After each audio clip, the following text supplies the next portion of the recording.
Ya ampun mas, ternyata setelah kita pisah kamu masih jadi tukang. Untung aja dulu aku ninggalin kamu ya, kalau enggak masih miskin terus aku. Bayangkan, seorang pria dengan pakaian lusuh, tangan penuh semen, dan wajah penuh peluh, berdiri di tengah proyek bangunan besar. Ia diam saat ditertawakan oleh wanita yang dulu pernah ia cintai, mantan istrinya sendiri, yang kini datang bersama suami barunya, seorang polisi. Di hadapan mereka, pria itu tampak seperti tak berarti. Hanya tukang bangunan biasa yang hidup pas-pasan. Tapi mereka tidak tahu, di balik diamnya, pria itu menyimpan sesuatu yang besar. Rumah mewah yang mereka bangun dengan penuh kebanggaan. Ternyata, sahabat semuanya, sebelum kita mulai cerita ini, mari tuliskan di kolom komentar.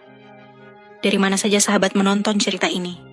Kami doakan, semoga dimudahkan segala urusannya, dilapangkan rezekinya, disehatkan badannya, dan dikabulkan segala hajat dunia akhirat oleh Allah Subhanahu wa Ta'ala. Amin ya Rabbal Alamin. Sekarang mari kita mulai ceritanya. Fajar berdiri mematung di tengah debu dan suara denting palu. Keringatnya menetes deras, membasahi kaos abu-abu yang sudah pudar warnanya. Di tangannya ada adukan semen yang terus ia putar, seolah semua beban hidup ia aduk bersama pasir dan air itu. Tak ada satu pun yang menyapa, tak ada juga yang peduli. Baginya, diam lebih baik daripada berbicara. Karena luka di dalam hatinya belum sembuh, justru makin dalam setiap harinya. Dari kejauhan, terdengar suara mobil berhenti. Pintu terbuka. Suara sepatu beradu, dengan tanah berdebu terdengar jelas. Seorang wanita turun dengan senyum lebar, ditemani seorang pria berseragam polisi. Mereka berjalan pelan mendekati bangunan yang masih setengah jadi itu. Dan begitu matanya menangkap wajah salah satu tukang, wanita itu langsung berhenti. Langkahnya terhenti, tapi tawanya justru pecah. Itu Fajar kan? Ya Allah, dia masih jadi tukang. Ucap wanita itu sambil menunjuk, lalu menoleh ke suaminya. Mas, lihat deh, itu mantan aku. Sang suami, Bayu, ikut menoleh. Ia tersenyum, lalu menertawakan dengan suara rendah. Wah, cocok banget. Kamu udah jauh ninggalin masa lalu. Sekarang hidupmu naik kelas. Fajar mendengar. Ia jelas mendengar. Tapi tangannya tetap bergerak, mengaduk semen seperti biasa. Ia tak menoleh, tak bicara, tak menunjukkan satu pun emosi di wajahnya. Padahal, yang berdiri di hadapannya itu adalah wanita yang pernah ia cintai sepenuh hati. Wanita yang ia nikahi dalam kesederhanaan, tapi pergi karena tak kuat hidup bersamanya. Dewi melipat tangannya di dada, senyum menyeringai di wajahnya. Masih kuat ya kerja berat kayak gitu. Harusnya dulu kamu lebih ambisius, biar aku nggak perlu ninggalin kamu. Bayu tertawa, lalu menggenggam tangan Dewi dengan bangga. Kamu sekarang hidup enak, sayang. Biarin aja orang kayak dia tetap di bawah. Mereka pun melangkah masuk ke dalam rumah yang masih setengah jadi itu. Fajar berdiri membatu. Ia menarik napas dalam-dalam, menahan segalanya agar tidak tumpah. Ia tahu ini rumah milik Dewi dan Bayu. Tapi tak ada satupun dari mereka yang tahu. Tanah yang mereka bangun ini milik siapa. Ia memejamkan mata sesaat. Suara tawa mereka mengiris dadanya. Tapi Fajar sudah terbiasa disakiti dalam diam. Ia hanya membuka mata, lalu kembali bekerja. Karena bagi Fajar, harga diri bukan ditentukan dari seragam, bukan pula dari jabatan. Sebab suatu hari nanti, segalanya akan terbongkar. Langit siang mulai mendung. Angin pelan berhembus, membawa bau semen basah yang masih menempel di pakaian Fajar. Ia duduk di pinggir tumpukan bata, membuka bekalnya yang dibungkus daun pisang. Nasi dingin dan tempe goreng sisa semalam, ia makan pelan tanpa suara. Di sekelilingnya, para tukang lain saling bercerita, tertawa kecil, membahas proyek, gaji, dan impian sederhana. tapi tidak dengan Fajar. Ia lebih banyak diam. Matanya sesekali menatap ke arah rumah yang sedang dibangun itu, yang kini dipasangi rangka jendela aluminium dan kusen pintu mahoni. Ia hafal setiap sudut rumah itu, karena ia sendiri yang menggambar denahnya. Seminggu lalu, saat rapat proyek, Fajar datang bukan sebagai tukang, tapi sebagai pemilik. Tapi hanya segelintir orang dalam proyek yang tahu. Ia memang sengaja menyamar. Ia ingin tahu bagaimana sikap orang-orang saat ia tak lagi pakai jas mahal atau duduk di balik meja besar. Ia ingin tahu siapa yang menilai manusia dari penampilan luarnya saja, termasuk Dewi. Dulu, Fajar rela menjual sepeda motornya demi biaya nikah. Ia bangun rumah kecil untuk Dewi, kerja siang malam, agar bisa makan 3 kali sehari. Tapi Dewi berubah. Sejak mengenal Bayu, seorang polisi muda dengan gaji tetap dan tampilan gagah, Dewi mulai menjauh. Ucapan Fajar dianggap angin lalu. Sampai akhirnya sebuah surat cerai menjadi akhir dari segalanya. Kini, rumah baru Dewi sedang ia bangun sendiri. Dengan tangannya sendiri. Batu demi batu ia susun. Seperti menyusun luka-luka lama yang belum sembuh. Tapi Fajar tak menyesal. Bahkan, di balik semua itu, ada rencana yang lebih besar. Sore hari, setelah para pekerja mulai pulang satu persatu, Fajar masih tinggal. Ia berjalan pelan mengitari rumah itu, memastikan setiap bagian sesuai dengan rancangannya. Saat sampai di halaman depan, ia melihat Bayu dan Dewi datang lagi. Kali ini mereka membawa seorang pria berbaju batik, tampaknya calon pemborong interior. Mas Fajar, panggil seseorang dari belakang. Seorang pria setengah baya menghampiri sambil membawa map dan helm proyek. Fajar mengangguk, lalu masuk ke ruang kecil yang dijadikan kantor lapangan.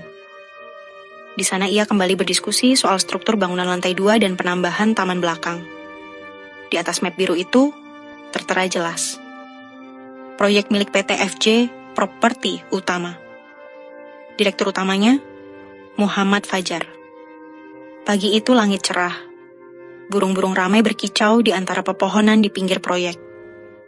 Para pekerja datang satu persatu, membawa termos kopi dan kantong plastik berisi sarapan. Di antara mereka, Fajar datang paling awal. Ia membuka gembok gudang peralatan, memeriksa bahan bangunan, lalu mencatat sesuatu di buku kecil yang selalu ia bawa kemana-mana. Tak lama, mobil mewah berwarna putih berhenti di depan gerbang proyek. Dari dalamnya, Dewi turun lebih dulu, mengenakan setelan baju gamis warna hijau tua yang elegan. Di belakangnya, Bayu keluar dengan gaya santai, kacamata hitam bertengger di hidungnya. Hari itu mereka datang untuk memilih warna cat luar rumah. Rumah 2 lantai yang mereka banggakan, yang katanya dibangun dengan penuh cinta dan kerja keras. Padahal, mereka tak tahu siapa yang sebenarnya menyiapkan semuanya diam-diam. Dewi berjalan mendekat ke arah bangunan sambil memandang ke sekeliling. Ia menoleh ke arah Fajar yang sedang menyusun keramik di teras depan. Ia tersenyum tipis, lalu berkata, "Masih di sini aja kamu? Nggak capek?" Fajar tak menjawab. Tangannya tetap sibuk menyusun keramik, memastikan garisnya lurus. Bayu ikut menyindir. "Kalau kerja kayak gini terus, gimana bisa sukses, bro?" Dewi tertawa kecil. Dia emang nggak akan pernah berubah. Dulu juga begitu, semua serba pelan dan serba pasrah. Fajar masih diam. Tapi dalam hatinya, satu persatu kenangan lama muncul. Dulu, ia juga sering disindir. Tapi waktu itu ia masih berusaha bertahan, demi menjaga rumah tangganya dengan Dewi. Sekarang, ia sudah tidak perlu menjelaskan apa-apa lagi. Tak jauh dari mereka, seorang pria berbadan besar menghampiri Fajar. Pria itu memakai kemeja rapi dan membawa tablet di tangannya. Ia memanggil Fajar dengan panggilan yang membuat Dewi terkejut. "Pak Dir." Ini dokumen penyerahan unit yang di belakang sudah siap ditandatangani. Investor dari Surabaya juga konfirmasi datang hari Senin depan. Fajar berhenti bekerja. Ia berdiri pelan, mengangguk, lalu berkata, "Taruh di ruangan belakang, nanti saya lihat." Dewi mematung. Bayu mengerutkan kening. "Pak Dir?" Pria berkemeja itu menoleh ke mereka, lalu menatap Fajar sejenak. "Oh, maaf, saya kira mereka sudah tahu siapa Bapak." Fajar tak menjawab. Ia hanya tersenyum tipis, lalu melanjutkan pekerjaannya. Tapi kata-kata itu sudah cukup untuk membuat dada Dewi terasa sesak. Ia mencoba menepis prasangka, mencoba menganggap itu hanya panggilan formal, mungkin bercanda. Tapi entah kenapa, ada getaran aneh di dadanya. Bayu mencoba mencairkan suasana. Mungkin dia cuma nyindir. Mana mungkin tukang jadi direktur. Namun saat mereka kembali masuk ke dalam mobil, Dewi diam. Matanya melirik ke arah pria yang dulu ia tinggalkan. Pria yang kini mulai menunjukkan tanda-tanda bukan sekadar buruh bangunan. Dan Fajar, ia tetap diam. Karena diamnya adalah cara paling tajam untuk membalas semua yang dulu pernah meremehkannya. Hujan turun perlahan sore itu. Gerimis membasahi genteng rumah yang baru selesai dipasang, menyisakan suara gemericik yang menenangkan. Para tukang mulai membereskan alat, menutup bahan bangunan dengan terpal, dan bersiap pulang. Tapi Fajar belum beranjak. Ia duduk di lantai 2 bangunan, mengamati pemandangan dari jendela yang menghadap ke jalan besar. Dari tempat duduknya, ia bisa melihat mobil Bayu meninggalkan lokasi. Sejenak ia menghela napas panjang. Satu hal dalam dirinya ingin menyapa, bicara baik-baik. Tapi setiap kali mencoba, ia ingat wajah Dewi yang tertawa sambil menunjuk dirinya. Wajah yang dulu penuh kasih, kini hanya menyimpan rasa angkuh. Fajar membuka ponselnya. Di layar terlihat ratusan pesan tak terbaca. Grup internal perusahaan, notifikasi email dari investor, tawaran kerjasama dari bank syariah, dan jadwal presentasi. Tapi yang menarik perhatiannya hari itu adalah satu pesan singkat dari sekretaris pribadinya. "Pak Fajar, rapat dengan pihak Singapura disetujui. Lokasi, kantor pusat FJ Property. Waktu, Kamis, pukul 14.00. Fajar menutup ponselnya. Hujan belum reda, tapi pikirannya sudah melesat jauh. Ia mengingat satu hal penting. Rumah yang sedang ia bangun itu, yang katanya milik Dewi dan Bayu, sebenarnya bagian dari paket kerja sama eksklusif antara perusahaannya dengan pihak luar negeri. Seluruh kafling di kawasan elite itu berdiri di atas lahan miliknya.